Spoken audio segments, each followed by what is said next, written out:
हाँ जी बच्चों, तो हमने ऑर्गेनाइजेशन स्टार्ट किया था। ऑर्गेनाइजिंग की हमने इम्पोर्टेंस वगैरह की थी पहले। अब हमारा इसके अंदर ही टॉपिक है formal and informal organisation. Formal नाम से ही पता चल रहा है जहाँ पर फॉर्मेलिटी होती है, एंड इनफॉर्मल जहाँ पर फॉर्मेलिटी नहीं होती। फॉर्मल ऑर्गेनाइजेशन क्या होती है हमारी? एक्चुअल हर एक ऑर्गेनाइजेशन के दो रिलेशनशिप होते हैं, कहीं भी दो रिलेशनशिप होते हैं, एक फॉर्मल होगा एक इनफॉर्मल होगा। फॉर्मल होता है जो रिलेशनशिप डिफाइन की जाए, और इनफॉर्मल जो डिफाइन ना की जाए। तो हम फॉर्मल ऑर्गेनाइजेशन कर रहे हैं। फॉर्मल ऑर्गेनाइजेशन क्या होता है? It means in which the authorities, responsibilities and mutual relationship among all the employees working in an enterprise are clearly defined। जहाँ पर क्लियरली डिफाइन होते हैं सारे की सारी authorities, responsibilities, that is formal organisation. इसके फीचर्स क्या हैं? It has defined inter relationship. इसमें डिफाइन किया जाता है, पता होता है कि कौन सुपीरियर होगा, कौन सबॉर्डिनेट होगा, कौन किसको ऑर्डर देगा, कौन किसको नहीं दे सकता। That is formal organisation. It is based on rules and procedures. Of course जहाँ पर सब कुछ फिक्स है तो वहाँ पर रूल्स एंड प्रोसीजर्स होंगे जो पहले से ही फिक्स होते हैं, वो उन्हीं को फॉलो करना होता है, उसी के अंडर प्लानिंग की जाती है, उसी के अंडर हमारी ऑर्गेनाइजेशन काम करती है। It is based on division of work. इसका मेन काम होता है डिवीजन ऑफ वर्क। जब डिवीजन ऑफ वर्क होगा तभी तो सुपीरियर, सबॉर्डिनेट्स ये सब बनेगा। तो ये फॉर्मल ऑर्गेनाइजेशन में डिवीजन ऑफ वर्क डिपेंड करती है। It is deliberately created. Deliberately मतलब जानबूझकर, यह जानबूझकर बनाई जाती है। ऑफ कोर्स जहाँ पर बताया जाए कि आपकी ये रिस्पॉन्सिबिलिटी है, ये अथॉरिटी है, तो वो जानबूझकर बनाई गई है। It is impersonal. यहाँ पर पर्सनल रिलेशनशिप नहीं होता, इम्पर्सनल रिलेशनशिप होता है। आप पर्सनली टॉक नहीं कर सकते, पर्सनल फीलिंग्स को इग्नोर किया जाता है यहाँ पर। It is more stable. देखिए, जहाँ पर आपको बस काम करना है, अपने काम के अकॉर्डिंग करना है, बिना आपस में ऐसे बातें किए हुए करना है, तो वो ज़्यादा स्टेबल होती है। आप अपने काम पर ही से ही मतलब रखते हो, तो वहाँ पर चेंजेस इंट्रोड्यूस नहीं किए जा सकते, और वो जो काम दिया गया है, जैसे दिया गया है, वो वैसे ही करना है। अब इसकी एडवांटेजेस क्या हैं? Advantages of formal organisation: easy to fix accountability.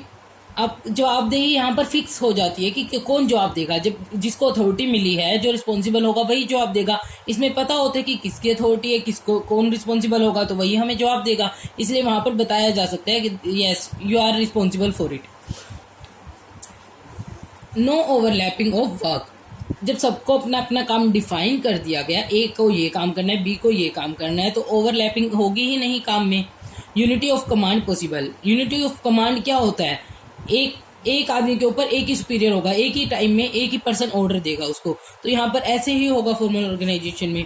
Easy to get goals. जब सब काम तरीके से होगा तो उसमें गोल्स अचीव करना बहुत इजी हो जाता है। Stability in the organisation. अभी हमने किया कि ये मोर स्टेबल है, ऑर्गेनाइजेशन में स्टेबिलिटी बनी रहती है इससे। अब मैंने पहले ही बताया था कि हर चीज़ के दो पहलू होते हैं। किसी चीज़ के फ़ायदे हैं तो कहीं ना कुछ तो नुकसान भी होगा उसका। तो इसकी जो लिमिटेशंस हैं वो क्या हैं? Delay in work. मान लो कोई एक रूल रेगुलेशंस बना दिए, बट हमें किसी सिचुएशन में, किसी टाइम में ऐसा हो हम उसको फॉलो नहीं कर सकते, तो हम उसको अपनी तरफ से चेंज नहीं कर पाएंगे, इसलिए वहाँ पर काम में डिले हो जाता है। Lack of initiative. यहाँ पर काम फिक्स होता है कि कौन क्या करेगा, कैसे करेगा, तो इसलिए यहाँ पर आप खुद से इनिशिएटिव नहीं ले सकते। पहले से ही जो फिक्स है, जो आपको बताया गया है, वही करना है। Mechanism of relationship. यहाँ एक रिलेशंस का मैकेनिज्म होता है। ये जो नॉलेज वाले पर्सन्स होते हैं, नॉलेज होती है जिनको, वो आपको बताएंगे। सुपीरियर होगा, सबॉर्डिनेट होगा, यहाँ पर एक प्रॉपर मैकेनिज्म होगा। आप खुद से रिलेशन नहीं बना सकते इसके अंदर। इनफॉर्मल ऑर्गेनाइजेशन, ये थी हमारी फॉर्मल। अब हम कर रहे हैं इनफॉर्मल। इनफॉर्मल में क्या होता है? An informal organization is that organization which is not established deliberately। अभी हमने किया कि वो deliberately यानी जानबूझकर बनाई जाती है, और इनफॉर्मल जहाँ फॉर्मेलिटी नहीं होती, जो अपने आप स्थापित की जाती है। कैसे? कि अपने इंटरेस्ट के अकॉर्डिंग, टेस्ट के अकॉर्डिंग, रिलीजियस के अकॉर्डिंग, एंड कम्युनल रिलेशंस के अकॉर्डिंग। यहाँ फ्रेंडली रिलेशन होते हैं और कोऑपरेटिव नेचर होता है। It refers to the nature groupings of people in the work situation to meet personal needs। यहाँ पर पर्सनल नीड्स को देखा जाता है उसको फुलफिल करने के लिए आपस में रिलेशन बनाया जाता है। इसके फीचर्स क्या हैं? Based on formal organisation, based on ये फॉर्मल ऑर्गेनाइजेशन पर अब कैसे बेस्ड है, चलिए हम एग्जांपल लेते हैं। हम आपका एग्जांपल लेते हैं, जैसे बच्चे होते हैं स्कूल जाते हैं, सबसे पहले उनका स्कूल में एडमिशन होना, दैट इज फॉर्मल। अब वहां जाकर आप जो फ्रेंड्स बना रहे हो तब जाकर इनफॉर्मल हुआ है, तो इसीलिए पहले एक बार फॉर्मल बनेगा। बेस किसके ऊपर है? ये फॉर्मल ऑर्गेनाइजेशन पर बेस्ड है। फिर आप जब फ्रेंड्स बना लेते हो that is informal. It has no written rules and procedures. Informal आप अपने फ्रेंड्स के हिसाब से ले सकते हैं, वहाँ पर कोई रिटर्न रूल्स एंड प्रोसीजर्स नहीं होते, आप अपने हिसाब से करते हैं। इंडिपेंडेंट चैनल्स ऑफ कम्युनिकेशन, आप अपने तरीके से बात करते हैं। कम्युनिकेशन के लिए कोई आपको किसी चैनल को फॉलो करने की जरूरत नहीं होती कि आपको अपने सुपीरियर से ही बात करनी है, किसी और से ही बात करनी है, आपकी मर्जी, आप जिससे बात करना चाहें उससे बात करें। It is not deliberately created, ये तो पहले भी आ चुका कि ये जानबूझकर स्थापित नहीं किया जाता। It has no place on organisation chart. देखिए इसमें दो वर्ड हैं, एक है ऑर्गेनाइजेशन चार्ट एंड एक है ऑर्गेनाइजेशन मैनुअल। ये पढ़ लेते हैं हम। Organisation chart is drawing which shows the relation among the various post established in the organisation. Organisation में जो पोस्ट होती है वेरियस, उनके बीच में रिलेशन बताता है ये उसकी ड्राइंग है ये। तो फिर आप बताइए, क्या इनफॉर्मल आपका फ्रेंड्स का ये बताया जाएगा कि स्कूल में कि ये इसका ऐसे फ्रेंड्स है, ये है? ऑर्गेनाइजेशन चार्ट में ये नहीं होता। ऑर्गेनाइजेशन मैनुअल क्या होता है? In the organisation manual the authorities and responsibilities of various post established in the organisation are explained. It also gives other relevant details. इसके अंदर डिटेल्स होती है, अथॉरिटी एंड रिस्पॉन्सिबिलिटीज बताई जाती हैं किसकी क्या होगी। जो इनफॉर्मल की होती हैं वो आपकी म्यूचुअल होती हैं, वो आपस में होती हैं आपकी, वो ऐसे डिफाइन नहीं की जाती। इट इज़ पर्सनल, अभी मैंने जो बोला म्यूचुअल होती है, ये पर्सनल होती है, आपकी पर्सनल फीलिंग्स हैं वो होती हैं, ये किसी और पर डिपेंड नहीं होती। It lacks stability. जब फॉर्मल ऑर्गेनाइजेशन स्टेबल है तो इसमें स्टेबिलिटी क्यों नहीं है? एग्जाम्पल लीजिए, जैसे an individual mixes with one group of the people today but can cross over to the another group tomorrow. आपने देखा होगा आज आपका एक फ्रेंड है, कल दूसरा बन जाता है, फिर तीसरा बन जाता है, ऐसे चेंज किए जा सकते हैं ना। तो इसी तरीके से यहाँ भी चेंज हो जाता है। It lacks stability. अब इसकी एडवांटेजेस क्या हैं? Advantages of informal organisation, effective communication, आप जब चाहे जिससे बात करना चाहे तब कर सकते हैं। अपने मैनेजर से डायरेक्ट बात कर सकते हैं, अपने सुपीरियर से भी बात कर सकते हैं, जिससे आप बात करना चाहे। कोई फॉलो नहीं करना आपको चैनल ऑफ कम्युनिकेशन, इसलिए यहाँ पर इफेक्टिव कम्युनिकेशन होता है। Fulfils social needs. देखिए हर बंदे को किसी ना किसी लाइक फ्रेंड की ज़रूरत होती है, तो फिर वहाँ पर आपकी सोशल नीड्स कंप्लीट होती हैं। Fulfils organisational objectives.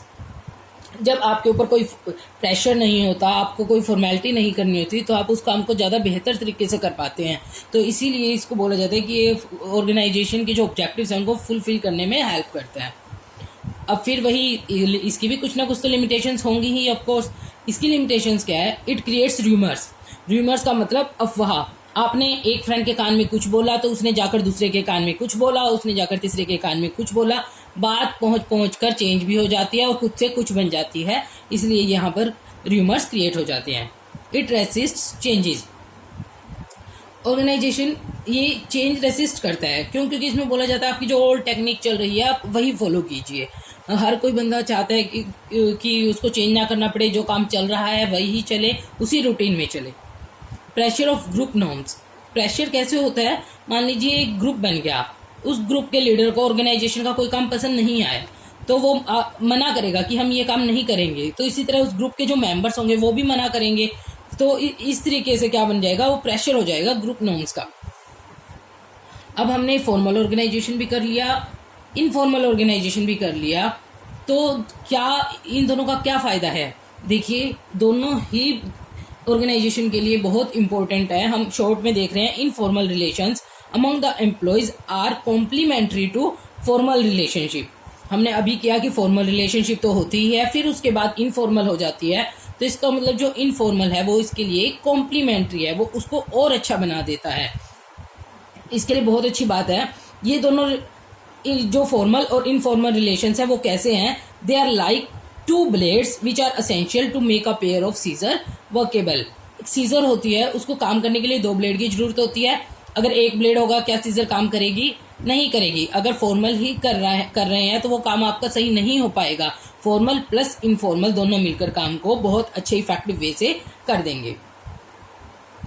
अब इन दोनों में डिफरेंस देखिए, यहाँ पर दिखाया गया है जो डॉट डॉट डॉट से है, यहाँ पर एक परचेज सुपरिटेंडेंट है, यहाँ प्रोडक्शन मैनेजर है, ये आपस में इंटरेक्ट कर रहे हैं, तो इसका मतलब ये इनफॉर्मल है, इनके अंदर कोई फॉर्मेलिटी नहीं है। यहाँ पर परचेज मैनेजर परचेज सुपरिटेंडेंट से लिंक है, तो यहाँ पर ये फॉर्मल ऑर्गेनाइजेशन का एग्जाम्पल है। यहाँ पर डायरेक्ट जनरल मैनेजर से बात की जा रही है, इसका मतलब इनफॉर्मल है ये। अब इन दोनों में क्या डिफरेंस है, डिफरेंस देखिए, अभी वैसे हमने कर लिया है मैक्सिमम, तो मीनिंग है, इन दोनों का मीनिंग आप लिख सकते हैं। यहाँ पर डिफाइन की जाती है अथॉरिटीज एंड रिस्पॉन्सिबिलिटीज, यहाँ पर डिफाइन नहीं की जाती, ये म्यूचुअल रिलेशन से बनता है। यहाँ रूल्स और पॉलिसीज एस्टेब्लिश किए जाते हैं, यहाँ पर सोशल रिलेशनशिप एस्टेब्लिश किया जाता है। यहाँ पर जो अथॉरिटी होती है वो डाउनवर्ड की तरफ चलती है, और यहाँ पर डाउनवर्ड भी होती है और हॉरिजॉन्टल भी हो सकती है। यहाँ पर जो बिहेवियर होता है वो प्री डिटरमाइंड होता है, वहाँ आपको पहले ही पता है कि आपको किससे बात करनी है, कितने लिमिट में रहकर बात करनी है। यहाँ पर बिहेवियर प्री डिटरमाइंड नहीं होता, यहाँ पर आपकी म्यूचुअल अंडरस्टैंडिंग होती है।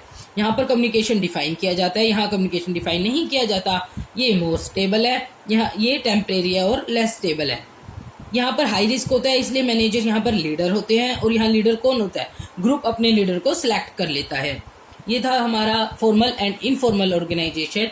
नेक्स्ट में हम करेंगे ऑर्गेनाइजेशन स्ट्रक्चर।